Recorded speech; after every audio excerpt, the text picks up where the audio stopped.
Climate litigation is no longer a fringe tactic of environmental activism. In fact, it's becoming a central arena where climate policy, corporate strategy, and public accountability intersect. And in today's episode, we'll explore how climate litigation has evolved from something that's isolated and minor disputes into something that's now a material risk factor that investors, boards, and policymakers need to pay attention to.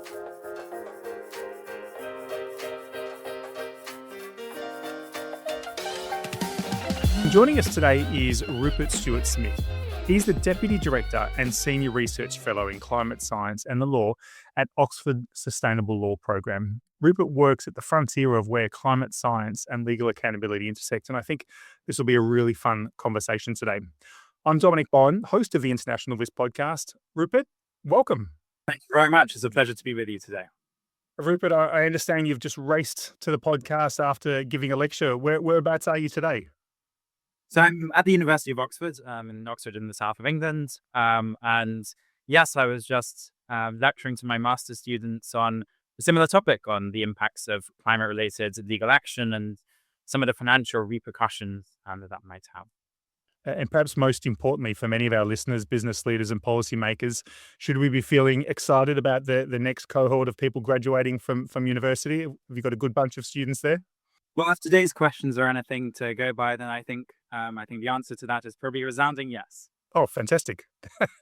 That's good. It's always very easy to tease the uni students. So great to hear that you've got some great students in your class. As we talked about in the introduction, Rupert, climate litigation is increasing, and some even using words like it's surging, and perhaps transforming what was more a niche tactic into something that's now a source of financial exposure for many companies. So for our listeners who might not follow or understand the legal landscape closely, how would you describe climate litigation and what's it trying to achieve? Climate litigation is a wide variety of legal tactics. Some of the types of cases we hear about most often in the news, they're some of the flashiest ones. They're communities suing fossil fuel companies, seeking compensation for the impacts of climate change. But in reality, this is a small portion of what climate litigation really is overall. Climate litigation involves a lot of bread and butter environmental lawsuits challenging individual new fossil fuel projects like coal power stations or new oil fields. It's a wide variety of challenges also to states' climate targets or the implementation of those targets, challenging their consistency with either domestic law or states' legal duties under international legal frameworks like the Paris Agreement. But climate litigation, it goes both ways. Climate-related lawsuits have also been brought by companies challenging climate policies themselves or the implementation of climate policies. By companies, for instance, seeking to legally insulate them from the financial consequences of policies that would have them close down coal power stations sooner than otherwise they were planned to. So it's a diverse set of legal tactics. It looks different in different countries. In the global south, climate lawsuits have often been brought in a different type of topics than we often see in Western Europe or North America. Criminal claims relating to deforestation, for instance, being particularly numerous. So a wide variety of different types of legal strategies in different jurisdictions with different outcomes and different consequences also for the financial risks that firms are exposed to as a result. Yeah, that's really interesting. So I think we'll unpack quite a few of those things, but seeing you finish that by talking about risk, let's unpack the risk perspective. And I think why this is such a pressing risk for corporations, for investors, for board members. And I think the courts are being used also to challenge governments on inadequate climate action, like you mentioned, but also holding companies liable for emissions, maybe even greenwashing, and of course, maybe even testing the boundaries of fiduciary and perhaps even human rights law. I understand that more than 3,000 cases have actually been filed globally, some of which are reaching high courts, which of course sets precedents that can affect, sector-wide. So And of course, then even if companies win these lawsuits, and that's in the case if they lose, but if in the case they win, there's still legal costs, there's still reputation damage, there's still investor confidence, there's credit ratings, there's insurance pricing. So winning a case isn't necessarily all good either. Can you talk to us about who should be paying attention? Because it sounds like everyone, but that sounds a bit too broad. Who should be really paying attention to this conversation, Rupert? I think we need to recognize at the start that the dominant frame that regulators, policymakers, business leaders, their investors use for assessing or for engaging with climate change as an issue is through financial risk. And because climate-related legal action changes the distribution of those risks across the economy, and I'll give you some examples of that, that means that, frankly, all of those groups should be concerned by this. But in particular, businesses or entities investing in those businesses that have either produced historically large amounts of emissions, have currently high amounts of emissions, or continue to invest in high-emitting products, and that are based in jurisdictions in which we are seeing increasing legal interest in the impacts of climate change. And of course, proof is a critical aspect of most court cases. And for cases like this, I assume we're relying heavily on the evidence that we get from science. Now, attribution is going to be particularly important. And I think that's one of the things, obviously we've seen there's still a lot of people in senior positions that don't believe in climate change, don't believe a lot of the science that's being published. But attribution and the attribution that courts are recognize, I understand, is getting increasingly stronger. And that's about the proving causation, whether it's cancer or lead in the drinking water, etc. So how good is defense versus how good is attribution today when it comes to these cases? But that's absolutely right, Dominic. And attribution science is the branch of climate science that essentially allows us, in scientific terms, to assess causal relationships between greenhouse gas emissions and their consequences. And in particular, in cases seeking to hold firms responsible for their contributions to the impacts of climate change, attribution is a central part of the claim. If you can demonstrate that an individual company's emissions contributed to or were responsible for specific climate change impacts, then potentially you might be able to hold them legally responsible for those costs. Using scientific methods that not only have been widely accepted by the Intergovernmental Panel on Climate Change, the world's authoritative body on climate science, but by our scientific colleagues around the world. We use climate models to assess how the climate system would have evolved in the absence of human greenhouse gas emissions. And using those models and observations of the climate system, we're able to quantify how much less hot individual heat waves might have been in the absence of climate change, how much less wet storms would have been, how much drier certain droughts are due to human influence in the climate. These studies increasingly paint a clear picture of what greenhouse gas emissions are doing to our weather around the world. So not only are we quantifying how much hotter is climate change making individual heat waves, we can now link those scientific quantifications to the costs that result, or to the human mortality results from these human-driven increases in the intensity of extreme weather events. So increasingly, scientific evidence is allowing us to span that full causal chain. Emissions of greenhouse gases on the one end, right the way through to the impacts of climate change on the other end. And this sort of scientific evidence, I said before, is crucial for climate-related lawsuits, but we're seeing it used more and more broadly in a range of claims, both cases that seek compensation for the impacts of climate change or adaptation costs, so costs that communities are having to bear to reduce the impact of climate change that they face. And we're seeing it also used to demonstrate that individual groups are victims of climate change and therefore they have the right to bring claims seeking to compel states to cut their emissions more rapidly. And I can give you a couple of examples of what this looks like in practice. About a decade ago, Mr. Sauro Luciano Luya, a Peruvian farmer and mountain guide from the city of Huaraz, high up in the Peruvian Andes, brought a case against RWE, one of the largest emitters in Europe, a German coal mining and energy company.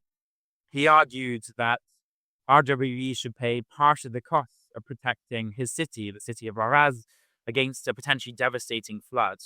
Now, the cause of this flood was that a valley that used to be largely full of a glacier had been transformed by the effects of climate change. The glacier had retreated a mile up the mountain, and in the wake of its retreat, a huge lake had formed and expanded and was now threatening to burst into the city below it.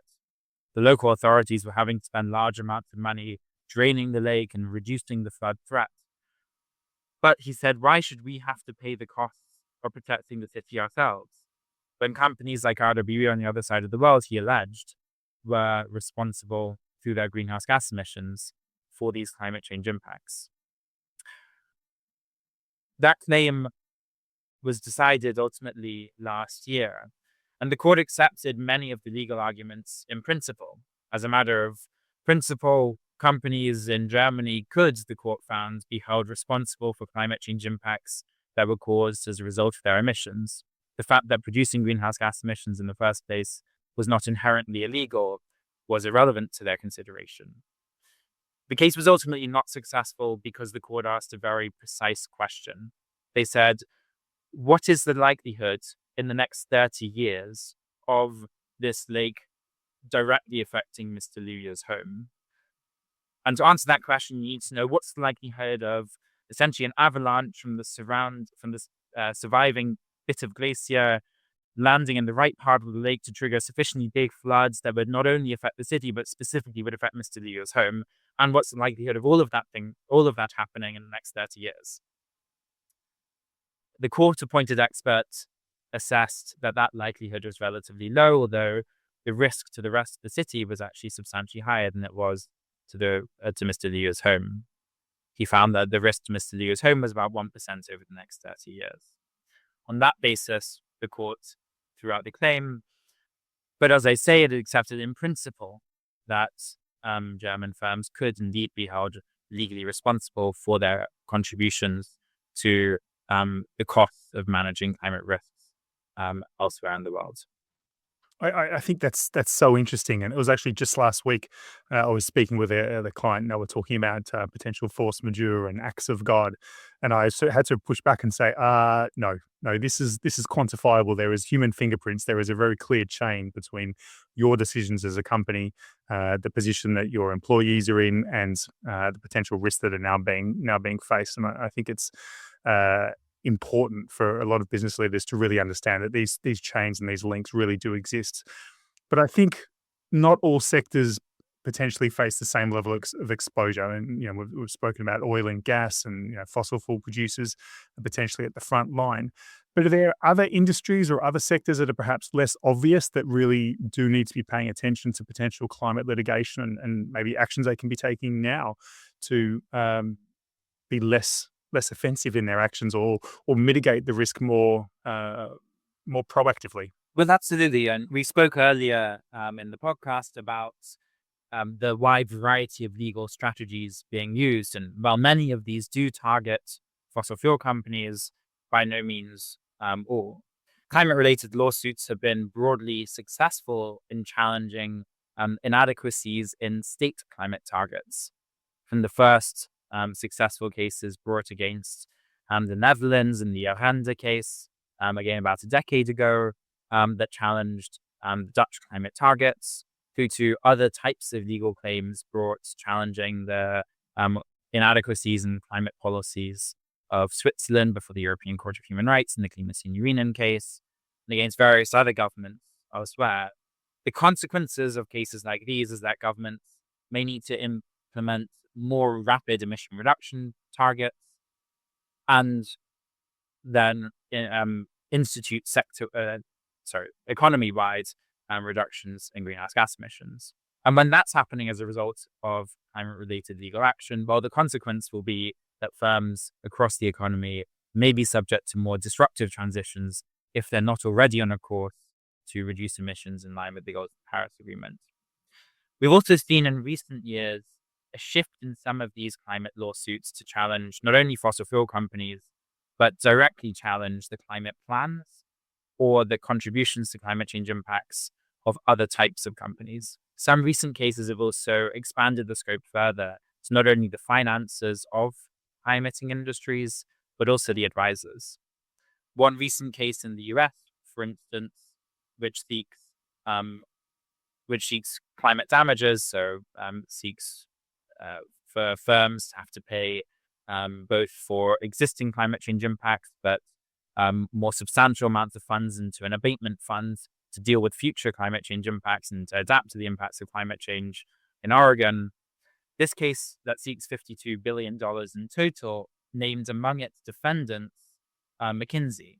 So climate litigation, as I say, it's a set of legal strategies that are increasingly encompassing a wide range of sectors, and the consequences of these cases could therefore run much further than fossil fuel companies and investments in them. I think that's something that on a daily basis I'm acutely aware as someone who's an advisor, and I advise boards and executive teams on a lot of different topics. I'm always cautious about the what if, and what if it goes wrong, and what if only part of the advice is followed, and is my advice robust, and will that stand up to the test of time? And as you mentioned then, investors and banks, are increasingly exposed to climate litigation, either directly or indirectly. And then there's the lending, underwriting, holding stakes in different companies. So when we look at systemic risk, how should companies be really looking at that, whether they're investors, whether they're advisors or financiers? The easy option would be, okay, well, we just don't invest in companies. And of course, we've seen a lot of firms do this, just not investing in fossil fuels and industries like that. But of course, they are still going to attract investment. So how do companies like that actually, how much say does ING actually have to the climate mitigation policies of fossil fuel companies? What is certainly claimed in cases like this is that ING is able to decide who it invests in, whether or not those companies have plans that are consistent with sectoral mitigation strategies, consistent with the goals of the Paris Agreement. And so there are certain claims made about sort of agency in that respect. And Rupert, even in cases where the litigation is not successful, where the judgment is not against the companies, as I mentioned earlier, there's significant consequences for companies. Can you explain some of these legal liabilities and other impacts that organizations need to take into account? Even if they can beat it legally, what are they still left with at the end of that? I think at this moment in time, where the majority of cases filed are still pending or have not yet been successful, what we've seen is an opening salvo of claims and judicial decisions that have, in some jurisdictions, found that firms may be, in principle, as a matter of law, held responsible for climate change impacts their emissions cause, or that they have, in principle, legal duties to reduce their emissions. We've seen that in a case against Shell in the Netherlands, for instance. And so while even though companies like RWE have not been held legally responsible for the impacts of their greenhouse gas emissions, and even though companies like Shell, based on the most recent decision in the Netherlands, in the Dutch courts, have not been compelled to reduce their emissions by a specific amount, these judicial decisions suggest that it is plausible that firms will be compelled by courts to reduce their emissions more rapidly than they currently plan to do so.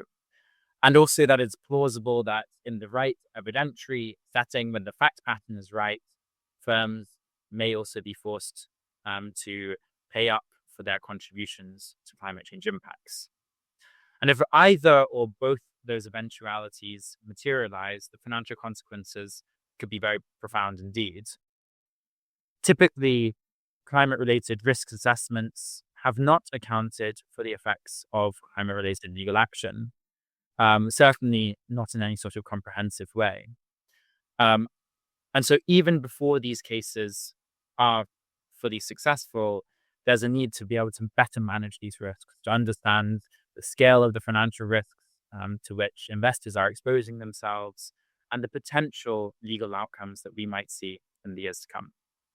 And so I wonder, based on that, is it too early to tell about the beyond the immediate challenges, like looking at a company's balance sheet, looking at their credit rating, looking directly at investor confidence?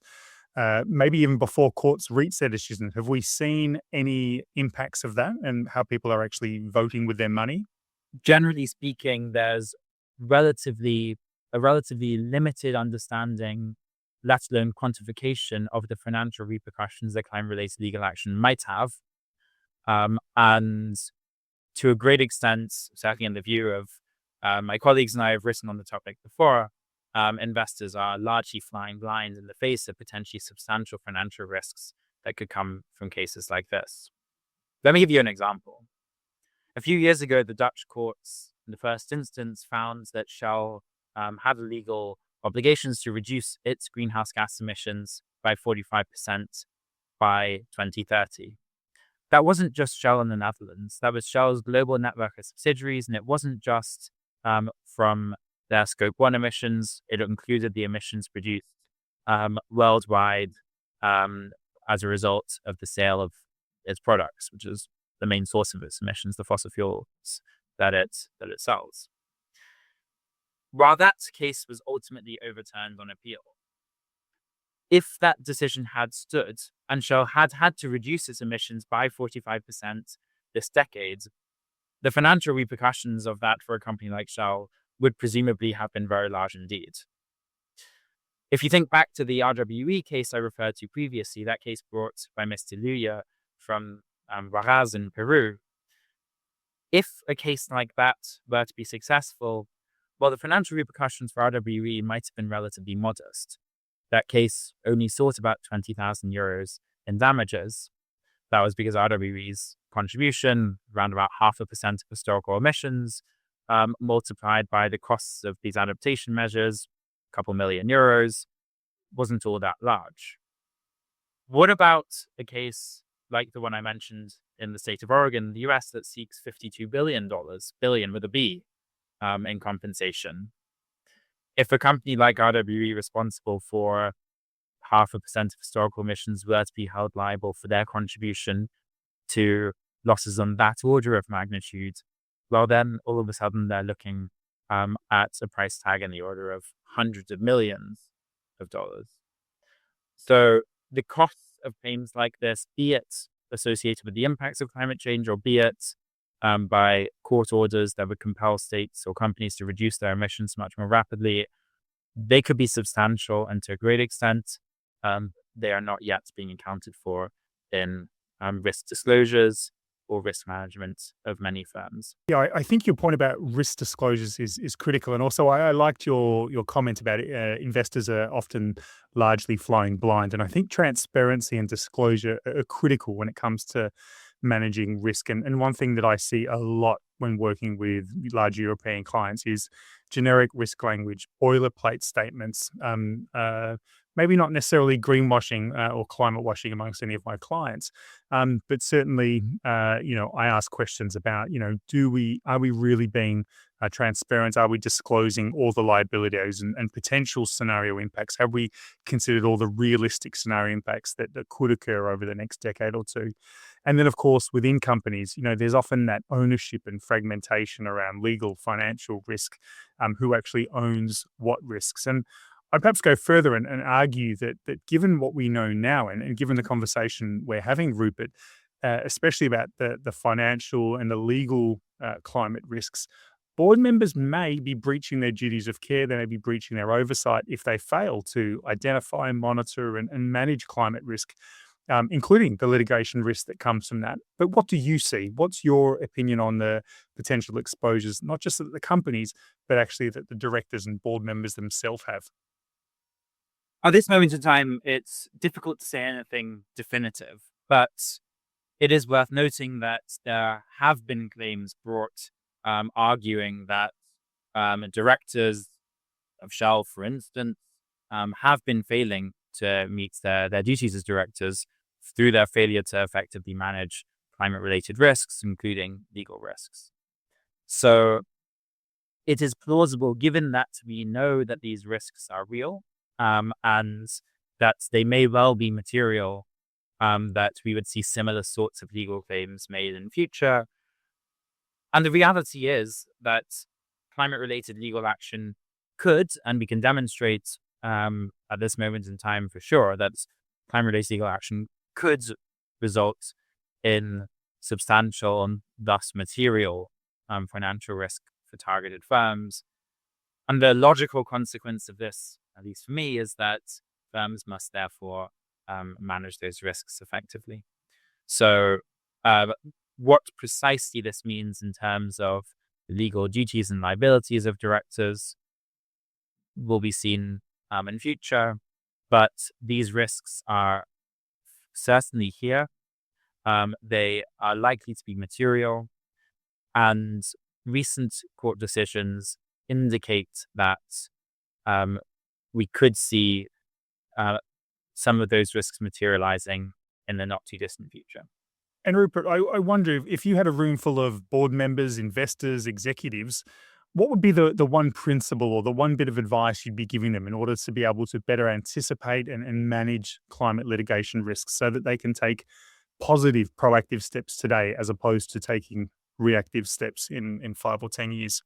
So one of the best ways to manage exposure to these sorts of risks is to align with the goals of the Paris Agreement and have ambitious and clearly articulated, transparent climate targets that would reduce emissions rapidly in the near term, would minimize dependence on speculative technologies, and would be consistent with pathways that reduce emissions very rapidly and limit warming overall to 1.5 degrees in the long term. Now, going forward, the best way to minimize risks would ultimately be for firms that would stop emitting greenhouse gases to the atmosphere as quickly as they possibly can and remove their historical contributions from the atmosphere as quickly as they could as well. That would be the ideal set of circumstances that would ultimately minimize their exposure to climate damages claims as well as climate-related mitigation claims. But as an absolute minimum and as a baseline, alignment with the goals of the Paris Agreement and with sectoral pathways that rapidly reduce greenhouse gas emissions over the coming decades would be one way to reduce exposure to potentially highly disruptive transitions. Thanks for explaining that, Rupert. And one final question we ask all the guests on the International Risk podcast is, when you look around the world, what are the international issues and the international risks that cause you the most concern? To me, that this legal risk associated with climate inaction is a major risk that we see today. But importantly, it's also a risk that we see sort of systematically mismanaged. It's difficult to quantify these risks often because we don't know precisely which lawsuits will be filed, by whom, against which parties, in which jurisdictions. And even if we knew the answers to those questions, we don't know the likelihood of success of those claims, what the remedies will be if those cases are successful, and whether or not those remedies will be enforced. There are so many unknowns. But we also know that that's not a reason not to manage those risks at all. We know that insurers are increasingly concerned about the impacts of climate-related legal action and are increasingly retreating from insuring, in particular, fossil fuel companies against some climate-related liabilities. They are, to a great extent, our canary in the coal mine in this respect. And so the financial risks are there. They are perceived widely, in particular by insurers, but so far they haven't been managed well enough. So I think one of the real challenges that we have to get to grips with over the coming years is how to effectively manage those risks. And the best way is ultimately to align with the legal obligations that exist at global and at national scales to mitigate climate change and to avoid its worst impacts. Oh, thanks for explaining that, Rupert. And thank you very much for coming on the International Risk podcast. It's a great pleasure. Thank you for having me. Well, that was a great conversation with Rupert Stuart-Smith, and I really appreciated hearing his thoughts today on climate litigation risks and the importance for all of us. Today's podcast was produced and coordinated by Ella Burson. I'm Dominic Bowen, your host. Thanks very much for listening. We'll speak again in the next couple of days.